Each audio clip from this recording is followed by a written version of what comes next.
et dire que dans les années 60, le Pakistan avait aidé la Chine à se industrialiser. Moi, je pense que la technologie peut être vraiment un vrai levier de transformation du... Donc mon conseil, il est super simple, faites ce que vous savez faire au Pakistan. Pour moi, c'est peut-être une première d'entendre ce retour sur investissement tellement rapide Et c'est vrai. parce qu'il y a de la demande et aussi il y a cette grosse demande maintenant nationale qui grossit. On compare souvent le Pakistan à l'Afghanistan. Mm. C'est pas l'Afghanistan, il y a personne qui se balade avec des armes où les femmes ne sont pas battues dans la rue. À l'européenne, ça peut être une bonne Alors- transition peut-être. Ouais, voilà, vraiment, je pense qu'au lieu d'arriver directement à Lahore ou Karachi, Ouais, Ou ça peut ça- être violent.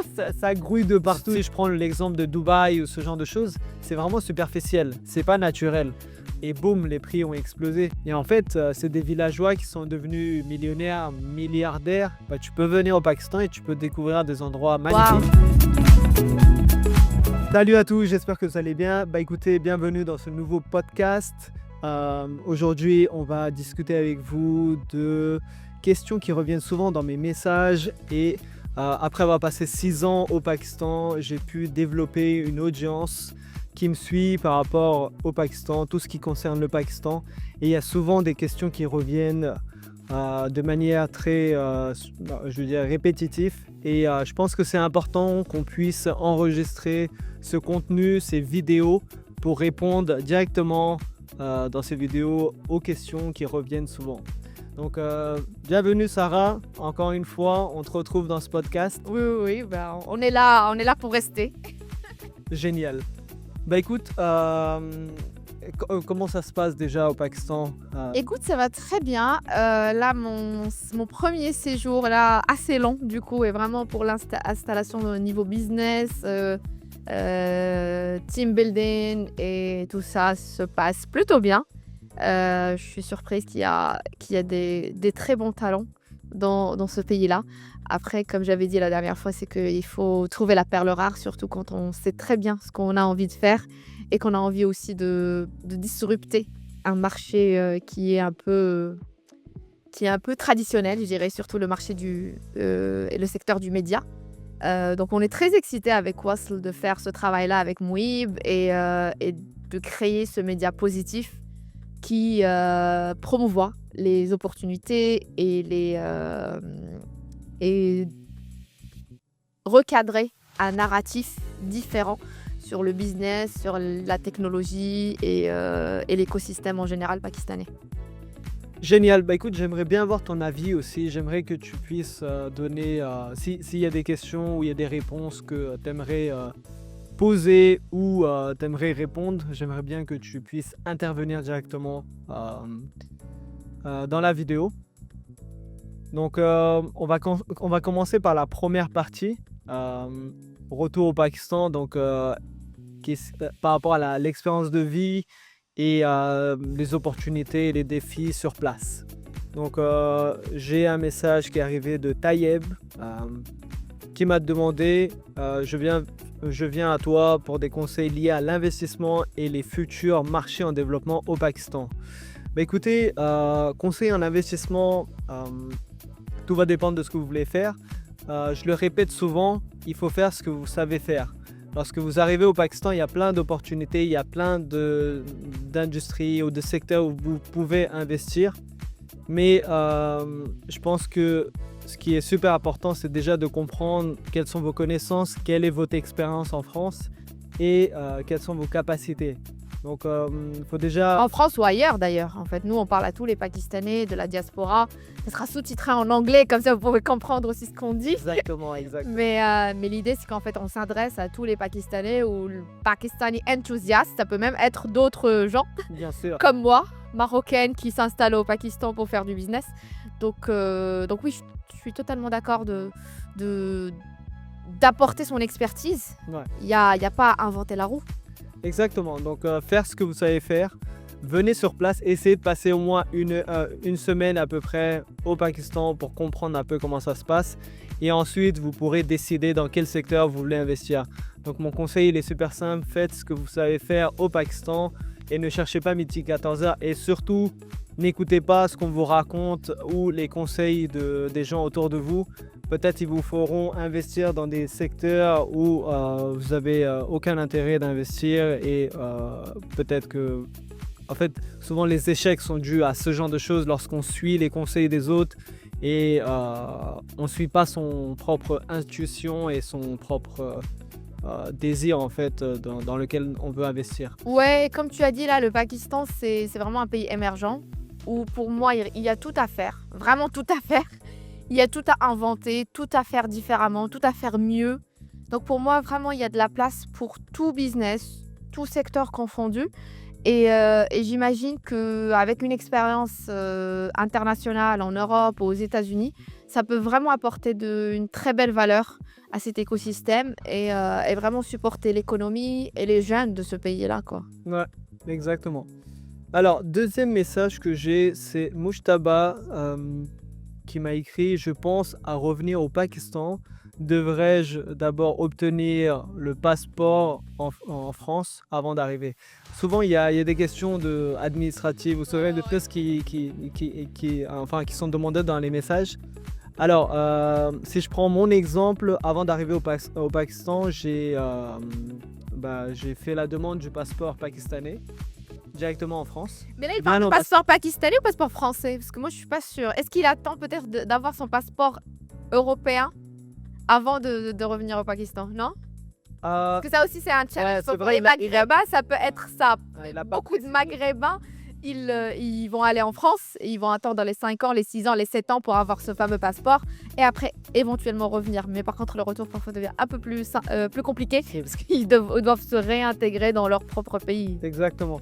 Ouais, je pense. Bah écoute, moi, dans les deux cas, s'il attend le passeport français, du coup, faut qu'il fasse. Je veux dire qu'il. Oui, c'est des volontés personnelles, quoi. Voilà, ouais. Ce qu'il veut. Mais si c'est le passeport pakistanais dont il parle, moi personnellement, j'avais Ouais, fait c'est la quoi ton demande. expérience, toi? J'avais fait la demande avant d'arriver. Je voulais être tranquille, je voulais avoir les deux nationalités et pour pas avoir de soucis après. Du coup, j'ai fait la demande directement à l'ambassade pakistanaise qui se trouve à Paris et ça a été super rapide. Je pense que ça m'a pris peut-être 10 jours. Et 10 jours après, j'avais passeport. Alors, il n'est pas biométrique, mais Ah oui? ouais, il est pas biométrique. Ouais. Le Mon passeport français est biométrique. Ok. Pakistanais n'est pas biométrique. Après, en 2018, je ne sais pas si c'était disponible ou pas. Mais en tout cas, le passeport pakistanais que j'ai n'est pas biométrique. J'ai encore une petite question. Alors, souvent, donc des questions de femmes. Donc Manour qui me demande quel est l'environnement de travail au Pakistan. Je voudrais y faire un stage. Alors ça, on va dire, ça doit être le 7e ou 8e message que j'ai reçu par rapport au stage. Et souvent, c'est Donc des Pakistanais qui ont envie de quitter la France ou l'Europe pour faire un stage ici au Pakistan. Enfin, une sorte d'immersion dans le pays, mais sans trop s'engager non plus. Ouais, alors c'est quitter Mais c'est bien. Ouais, c'est juste immersion. Voilà, c'est juste pour venir. Très bien pour un premier pas. Ouais. Du coup, ils viennent faire leur stage. Donc, ils quittent pas la France. Mais c'est des demandes qui reviennent souvent. Alors, pour tout ce qui est stage, le meilleur, c'est LinkedIn. Vous allez jeter un coup d'œil un peu dessus. Mais l'environnement de travail dans les entreprises, dans les nouvelles entreprises modernes, il est top. Je veux dire, il n'y a aucun souci. C'est pas comme avant. Ça se passe correctement. Et je pense que l'environnement est assez positif maintenant. Parce que je pense que grâce aux réseaux sociaux et tout ce qui se passe autour, maintenant on comprend un peu comment les entreprises étrangères fonctionnent. Donc les entreprises pakistanaises sont aussi en train de s'adapter. Ouais, on sort un peu des modèles traditionnels de management et de fonctionnement, ce qui est bien. Je pense que tu as visité quelques entreprises pakistanaises et tu vois la différence. Incroyable. Non mais incroyable. Pour moi, il y a même des entreprises ici qui ont dépassé même la façon de travailler en Europe. Ce qui est très prometteur en fait. Ce qui est super prometteur pour moi. Parce que c'est des pays du coup qui ont pas nécessairement des références. Donc c'est vrai que du coup ils peuvent évoluer très rapidement et ils peuvent vraiment être très agiles et aussi s'adapter aux réalités du marché et aux évolutions économiques et sociales de façon plus simple qu'une entreprise qui opère depuis 100 ans en France, par exemple. Ouais, c'est vrai, c'est pas la même chose. Après, pareil, le Pakistan, c'est un pays en voie de développement, du coup, Il y a tout à faire. il y a tout à faire. Donc, même les entreprises, on leur laisse un peu. On peut dire, voilà, ils ont le temps pour s'adapter. Mais je pense qu'ils s'adaptent plutôt vite maintenant. C'est Mm. plus l'ère sans Internet où tu n'as pas connaissance de ce qui se passe dans le monde. Donc, voilà. Une dernière petite. Ouais, vas-y. Une- Lucie, peut-être. Lucie Diamond, je sais pas. Ouais, alors, Euh, Lucie. Pakistanaise. Ouais, alors Lucie, c'est une Française que j'ai rencontrée plusieurs fois. Et pareil, elle m'avait écrit pour avoir des conseils pour déménager au Pakistan. Et son histoire, c'était vraiment au début, lorsque je suis arrivé au Pakistan.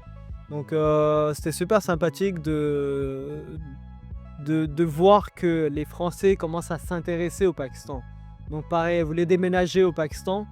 Et le fait qu'elle veuille déménager au Pakistan, je l'avais conseillé sur plusieurs choses, que ce soit l'hébergement, le travail, ce genre de choses. Après, voilà. Donc, pareil, je pense Et que... quel conseil, du coup, tu donnes à cette question-là qu'on dit que j'aimerais vivre à Lahore ou Islamabad? Quels sont les conseils pour s'installer et travailler là-bas? Tu Personnellement, toi, parce que toi, tu as fait l'expérience quand même. ouais. Alors, personnellement, moi, je l'avais conseillé Islamabad. Parce que pour moi, c'était plus une ville... On peut parler en général, c'est pas nécessairement pour elle, mais vraiment. Ouais, voilà, en qu'on général, puisse, pour les étrangers... bénéficier de cette question, ouais. Pour les étrangers, je pense que Islamabad, c'est une ville qui s'adapte un peu plus au mode de vie à l'étranger. Enfin, À l'européenne, ça peut être une bonne Alors- transition, peut-être. ouais, voilà, vraiment, je pense que au lieu d'arriver directement à Lahore ou Karachi, Ouais, Une ça peut fois- être violent. ça grouille de partout, tu vois. Il y a du monde partout et même côté embouteillage, ce genre c'est assez actif. Donc il y a un gros changement de vie. Donc moi, je l'avais conseillé Islamabad et finalement, elle a choisi Lahore. Et Ok, du coup, il est installé là? elle est là, Ok. à un moment. Faudrait qu'on la rencontre un jour. Ouais. Et du coup, moi, Islamabad, elle est arrivée à Lahore. Et elle s'y plaît bien. Et souvent, on échange. Et je sais qu'elle a une expérience positive pour le moment. Donc voilà, elle travaille. Elle fait quoi, du coup? Je t'avoue, j'ai pas trop d'informations sur ce qu'elle fait. Ouais, on Mais, va l'accueillir un jour dans le podcast, alors. Ouais, ça serait bien de l'inviter surtout pour en savoir plus. Mais les dernières nouvelles que j'ai d'elle, c'est qu'elle est au Pakistan et elle s'y plaît. Elle avait beaucoup apprécié le système familial pakistanais, l'environnement. Pareil, elle était venue avec des amis au Pakistan plusieurs fois et elle s'est plu et elle a décidé de déménager au Pakistan. Donc super sympathique et je pense que il y a d'autres personnes qui nous regardent. Il y a d'autres personnes qui nous regardent qui devraient comprendre que le Pakistan n'est pas celui qui nous montre dans les médias Hmm. et qu'il faut venir sur place pour découvrir cela. On passe à la deuxième partie, alors. Alors, Moi, je vais attaquer un peu la partie investissement et opportunités au Pakistan. C'est vrai qu'on n'a pas des réponses super précises parce que ça reste quand même pour moi, comme on s'est toujours dit à Moïb, ça reste notamment sur la partie entrepreneuriale, écosystème d'innovation et start-up. On parle d'un insight-based ecosystem. C'est comme ça que je le vois et je pense que c'est le cas de toute la région MENA. On n'est pas encore sur du data-based ecosystem. Donc, une question de Adnan, il dit: existe-t-il des études sectorielles au Pakistan comme en France? Malheureusement, pas trop. Ça, c'est le cas. C'est le cas de le dire. Cependant, c'est quelque chose que pour nous, c'est super important dans Wasl, où on va travailler dessus, Inch'Allah, de créer cette première base de données ou cette première, je dirais, couche de connaissances sur les différents secteurs plutôt technologiques et en relation avec l'innovation et entrepreneuriat au Pakistan. Parce que je pense que c'est un white spot, comme on dit, donc c'est vraiment un trou dans l'information. Cependant, il faudra vraiment, comme j'ai dit, Pakistan, comme toute la région MENA, c'est normal, on n'a pas travaillé sur notre data comme en Europe ou aux États-Unis, qu'ils ont travaillé les dernières 30-40 ans à collecter de la data. Du coup, ils sont capables de de générer des études, de comprendre, de donner du pouvoir, vraiment empower vraiment leurs entrepreneurs et leurs decision makers, donc les gens qui prennent des décisions, soit au niveau de l'État, soit au niveau des grandes corporates et tout ça. Et l'idée, c'est que ça soit une première base de données qui permet cette vision éclairée de l'écosystème. Et nous, en fait, on est dans une mission là dans Wassel pour vraiment aller à la rencontre des gens de l'écosystème, des gens qui contribuent, des gens qui créent des choses, des gens qui construisent des choses ici au Pakistan pour vraiment avoir leurs vrais insights, leurs vraies expériences et remonter un peu les expériences terrain à l'ensemble de personnes pakistanais ou intéressées de Pakistan ou enthousiastes du Pakistan et donner cette information, que ce soit pour le Pakistan vis-à-vis du Middle East ou de la région MENA en général et aussi toute la diaspora qui est en Europe et aux États-Unis. Donc l'idée, c'est vraiment créer cette première couche d'information et de data qui serait utile, Inch'Allah, pour les prochaines 5, 10 ans, 15 ans, pour voir l'économie se développer et contribuer à ça fortement. Donc ça fait vraiment partie de notre mission. Et donc on ouvre même les gens qui sont ouverts à contribuer à cette mission avec nous, ils seront la bienvenue. Mouni, pareil, je cherche des plateformes ou opportunités d'investissement au Pakistan autres que les marchés financiers. C'est vrai que, comme on s'est dit, Mouhib, la dernière fois, les gens, ils investissent beaucoup ici, surtout les Pakistanais vivant à l'étranger. Ils vont investir beaucoup dans l'immobilier, ce qu'on trouve très, très, très dommage d'ailleurs. Je pense que c'est la chose qui a fait le plus mal au Pakistan. Parce C'est qu'il y a cette eu, spéculation il y a eu un gros boom dans les années 2005, 2006 jusqu'à 2010. Il y a eu un gros boom. Tu avais des terrains qui valaient 50 000 roupies. Aujourd'hui, ils valent 5 millions. même plus. Tu sais, ça vaut jusqu'à 10 millions, 15 millions, 20 millions. Et en fait, c'est des villageois qui sont devenus millionnaires, milliardaires en très peu de temps. Du jour au lendemain. Et il a suffi qu'une housing society arrive à côté de leur village et boum, les prix ont explosé. Mais en fait, ce genre de choses, ça a fait super mal à l'économie pakistanaise parce que l'argent n'a pas circulé. Et souvent, les expats, enfin pas les expats, mais les overseas pakistanais qui vivent à la diaspora, qui vit à l'étranger, ils ont acheté des terrains. Et en fait, ces terrains, ça fait 10 ans qu'ils n'ont pas bougé. Et c'est de l'argent qui dort. Bien sûr. Et au final, ça bénéficie à personne. Et, Totalement. Et le plus gros problème, c'est l'urbanisme aussi. Lahore, Avec c'était une ville connu- une population qui explose. Voilà. Donc, Et surtout, Lahore était connue pour être la ville, the city of garden. Donc la ville des jardins verts avec plein de végétation. Et aujourd'hui, si tu regardes la map, c'est horrible ce qui s'est passé. T'as des quartiers résidentiels qui sont en train de se créer partout et il n'y a aucune règle. Il suffit qu'un investisseur arrive, il a un projet super sympathique, un peu à la Dubaï, et ça y est, on lui ouvre les portes et on le laisse investir et construire comme il a envie. Donc je pense que c'est super important. Les gens qui vivent à l'étranger, c'est un message, n'investissez pas que dans l'immobilier. Allez investir dans des startups. dans la vraie économie. Voilà, des choses qui vous feront vibrer en fait. Et qui vont apporter aussi de la valeur à l'écosystème. L'idée, c'est que vraiment, on crée de la richesse, on puisse embaucher des talents et on crée un cercle vertueux au lieu, comme tu disais, Moïse, de faire dormir de l'argent et faire de la spéculation qui fait beaucoup de mal du coup au pays et qui aussi sert à ce que le pays ne crée pas de richesse et contribue fortement, je pense, à la dévaluation de sa monnaie aussi. Exactement.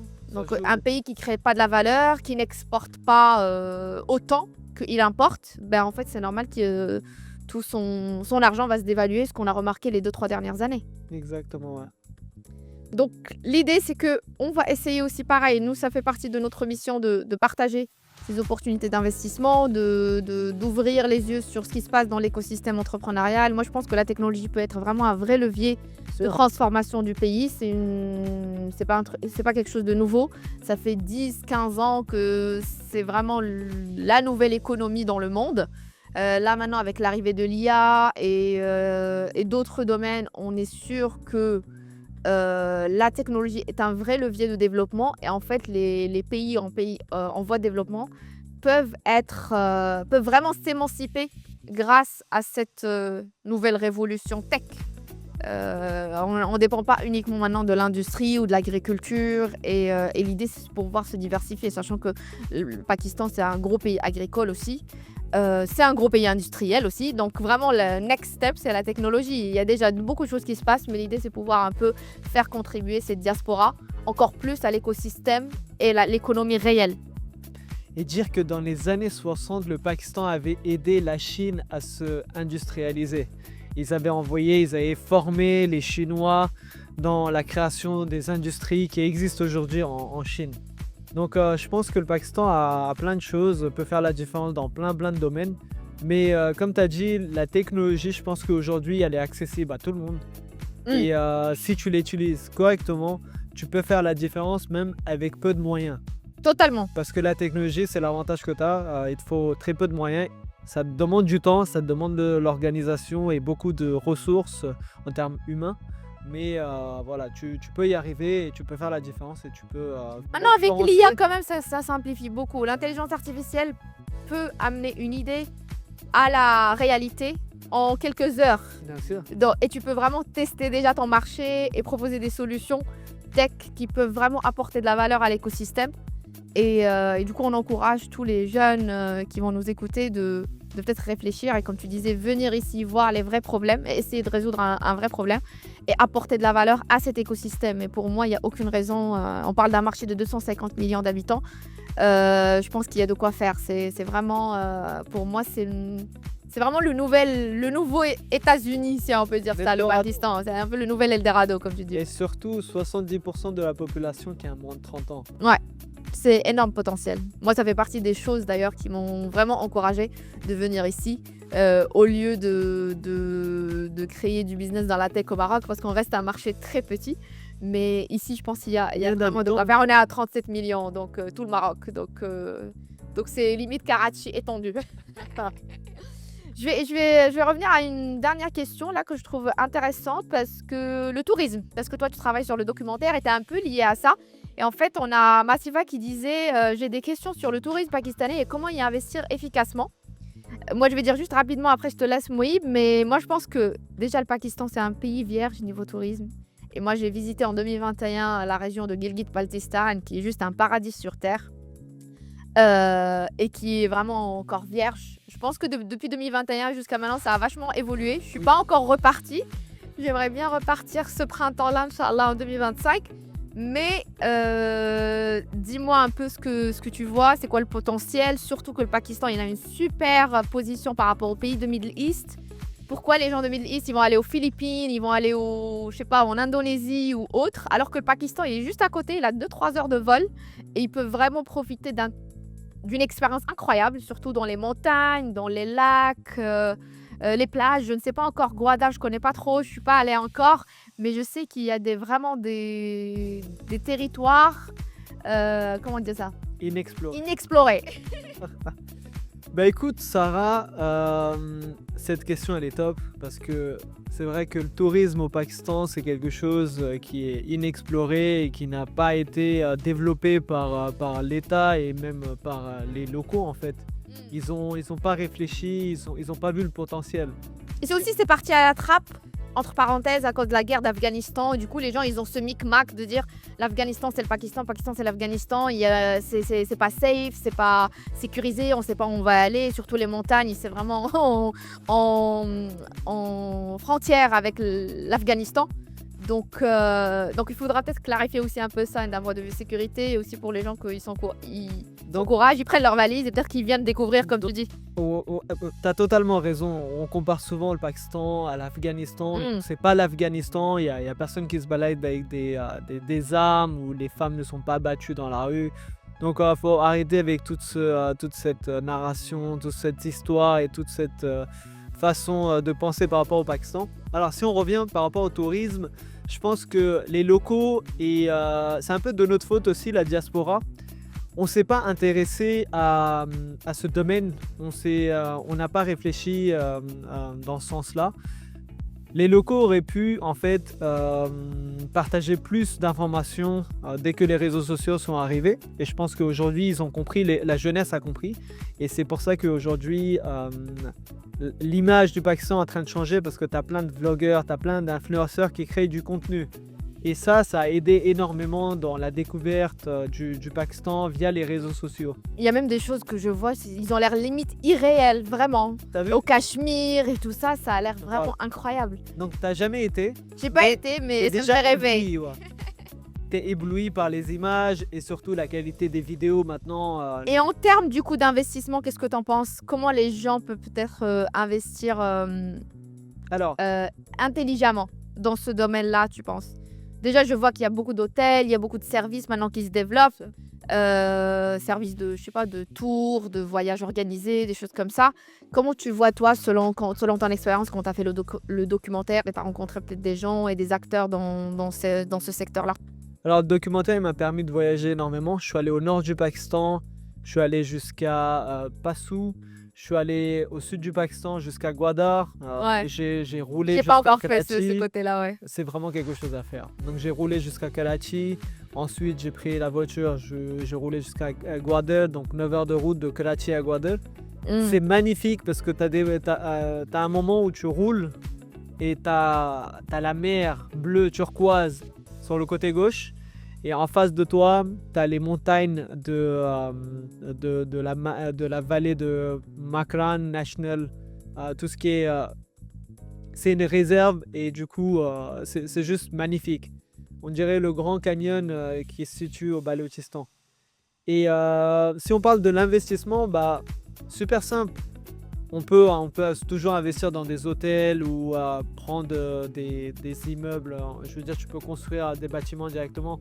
Mais sinon, tu peux aussi... Créer des maisons d'hôtes, des boutiques hôtels petites. Surtout que je me rappelle, quand on a visité en 2021, on a rencontré les management team du Marriott, je pense, ou de Oui. PC.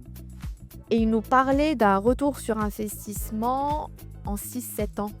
Dans Ok. tout ce qui est hôtel et maisons d'hôtes en région de JB. Donc on JB. était vraiment agréablement surpris que pour moi c'est peut-être une première d'entendre ce retour sur investissement tellement rapide Et c'est vrai. parce qu'il y a de la demande et aussi il y a cette grosse demande maintenant nationale qui grossit. Donc les gens qui avaient il y a un petit moment le moyen d'aller à l'étranger 3-4 fois par an, bah, ils vont aller peut-être une fois à cause de la dévaluation de l'argent. Et du coup, les 3-4 fois, bah, ils vont être au Pakistan. Et ils sont en recherche d'expériences bonne qualité, très haut niveau de service. Et s'amuser à max, quoi. Et vraiment profiter de l'expérience. Et il y a plein d'activités maintenant dans le nord qui sont en train de se développer. Si tu prends les grosses périodes, c'est la période de la Eid ou quand tu as les jours fériés au Pakistan, bah, tu as tout le monde qui se rue, qui prennent la voiture. Parce que regarde, de Lahore jusqu'à Islamabad, tu en as pour 5h30, 6h. Et si tu rajoutes encore 6h, tu arrives au Cachemire, tu arrives vers Naran, tu arrives vers Swat. Donc tu arrives dans des zones assez sympathiques. Et souvent, les Pakistanais, bah, quand ils ont 2 jours fériés ou un week-end long, bah, en fait, ils profitent, ils prennent la voiture et ils y vont. En fait, comme tu as dit, maintenant, ils ne vont pas à l'étranger. Ils vont directement à Skardu, par exemple. Skardu, ils prennent le vol et ils y vont. Et Skardu, je pense que, je sais pas si tu as eu l'occasion. Ouais. Donc, c'est juste magnifique. La vallée de Skardu, c'est Tu te magnifique. retrouves au milieu des montagnes aussi gigantesques. Et puis voilà, du coup, tout est disponible en roupies. Donc, tu payes pas en euros, tu payes pas en dollars. Tout est disponible en roupies et ça profite à la population locale. Bien sûr. Après, voilà, investissement. Donc, tu as les hôtels. Tu peux créer des tours. Donc, Exactement. pour les Pakistanais qui vivent à l'étranger ou même les Français, il suffit de venir une fois, de faire, de faire un essai. Et ensuite, il suffit de développer des packages et proposer ce genre de choses Totalement. aux étrangers.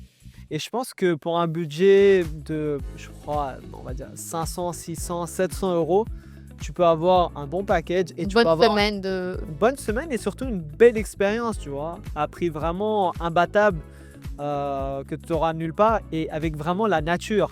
Parce que si je prends l'exemple de Dubaï ou ce genre de choses, c'est vraiment superficiel, c'est pas naturel. Si tu veux te rapprocher de la nature à prix vraiment abordable, bah, tu peux venir au Pakistan et tu peux découvrir des endroits magnifiques. Et maintenant, vu qu'ils sont en train d'améliorer les routes et les autoroutes, en fait, c'est super accessible. L'infrastructure, ouais, elle est en train de s'améliorer. Donc l'idée, c'est que vraiment les gens qui ont envie d'investir, il faut qu'ils viennent voir déjà. Déjà, Il faut qu'ils viennent voir et qu'ils découvrent par eux-mêmes. Mais je pense que si vous êtes des acteurs en tourisme ou vous avez déjà de l'expérience dans ce domaine-là, et même sans expérience, il faut juste peut-être être juste un bon voyageur, vous pouvez construire des expériences intéressantes pour développer le tourisme au Pakistan. Et que ça, en fait, pour moi, il y a pour tous les budgets, comme disait Moïse, soit pour créer un hôtel si tu as quelques millions d'euros ou de dollars. Ok, du coup, pour trouver les stages, tu as plusieurs plateformes. Ouais, tu as parlé de Rosie PK, de notre ami Monis d'ailleurs, qu'on va avoir un jour certainement ici avec nous. Exactement, donc rosie.pk, tu peux trouver des stages dessus, ou sinon tu vas sur LinkedIn directement pour chercher. C'est vrai qu'il y a pas mal de demandes ici, il y a des gens qui veulent faire des stages, donc il y a des opportunités, faut venir tester. Moi, Greg, quand je l'ai rencontré, il était super content, parce que voilà, lorsque tu es étranger, tu viens au Pakistan, bah, tu as juste... C'est comme un roi. Et voilà, c'est unique comme expérience, et surtout les Pakistanais sont super... accueillant et généreux, généreux. Un peu curieux aussi. Donc voilà, donc super expérience pour Greg et même les autres qui sont arrivés, ils ont eu que des bonnes expériences.